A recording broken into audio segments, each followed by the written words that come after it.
So you're probably wondering, am I going to go play around the golf now? Wishful thinking on my end. Golf course is closed. They're aerating the greens. For those of you who love golf, you know what I'm talking about. But there is some sort of method to my madness. Yesterday was the U.S. Open. There was that heartbreaking loss with Roy McIlroy. Lost the U.S. Open. Hasn't won a major in 10 years. He missed two putts, maybe combined 6 feet because the last one was 2.5 feet. And so Bryson DeChambeau won. Of course, he's from Live Golf, and there's all the controversy surrounding that. But I'm actually here to talk about golf and bankruptcy. How? Well, coincidentally, today I published a video on Rudy Giuliani and the issues he's having with his bankruptcy case. But actually, today's blog post, or video actually, is based on a blog post probably the first time that I wrote about Rudy Giuliani and the issues he was having with the golf course and, of course, his bankruptcy. So in that case, he owed thousands, tens of thousands of dollars. I think he's like $40 or $50,000 behind on his club dues. And so coincidentally, after I wrote that article, another a reader of bankruptcy.blog emailed me and asked me kind of the same question. Hey, I play golf. Is this going to affect me? So I'm going to put both of those links down at the bottom, but the short answer is yes, this could affect you. Now, what does bankruptcy have to do with golf? In reality, nothing. That's why it would affect you. Golf is not essential. It is to me, it's therapeutic, let's say. But realistically, if you're filing for bankruptcy and you're playing golf, whether it's a membership like I pay every month and then or if you just go play once a week or ever, it's going to be a problem on multiple levels. For one, again, it's not essential. This is not a necessary expense that the trustee could object to. So pretend you have a $250 golf membership every month. That's $250 that could go towards creditors. So if you file for Chapter 7, the trustee is going to object and say you should be doing Chapter 13 because you have $250 left over. And if you filed Chapter 13, then a trustee is going to say cancel the golf membership, include that membership as an unsecured creditor, and pay another $250 a month towards your creditors, towards your bankruptcy plan. So it is going to be an issue.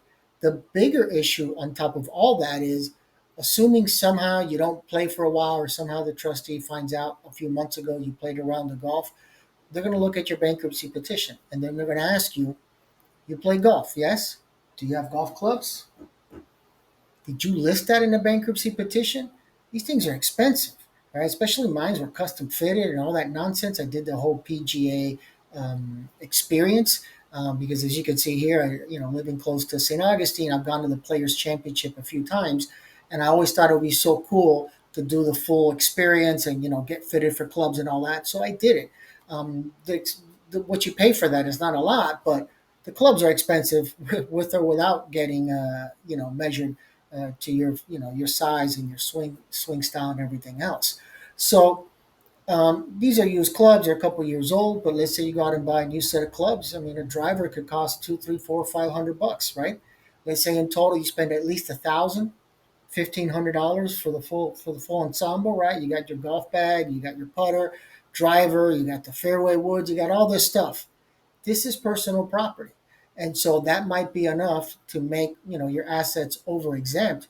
Or the bigger issue is you didn't list it. And now the trustee says, wait a minute, what other assets did you not list? And from there, they jump into a 2004 examination, which is basically when they sit you down for a deposition and they really start digging deep into your finances to make sure that everything's on the up and up, passes a smell test, let's say. So you got to be careful. The title for this blog post was Golf and Bankruptcy Do Not Mix, and they do not. Whether it's the expenses that we're talking about, or we're just talking about the fact that you have, a set of golf clubs that's going to be worth X amount of dollars, that could open the door to other issues. So if you play golf, let your lawyer know what's going on here, and make sure you tell them you have golf clubs. You got to make sure you give a reasonable fair market value for your clubs. And if you're at a membership, you definitely got to talk about that with your lawyer. If not, you're going to face bigger issues down the road with your bankruptcy. All right. So in the meantime, I'll see you in the fairways.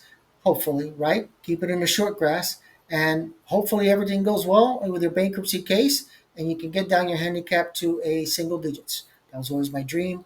I finally accomplished that dream, by the way. So call me in 2 days. I'll be on the golf course. I won't answer. All right. Take care, everyone. Have a good time. I hope you enjoyed the U.S. Open. And now the next stop, the Open. Let's see how that goes. Bye bye.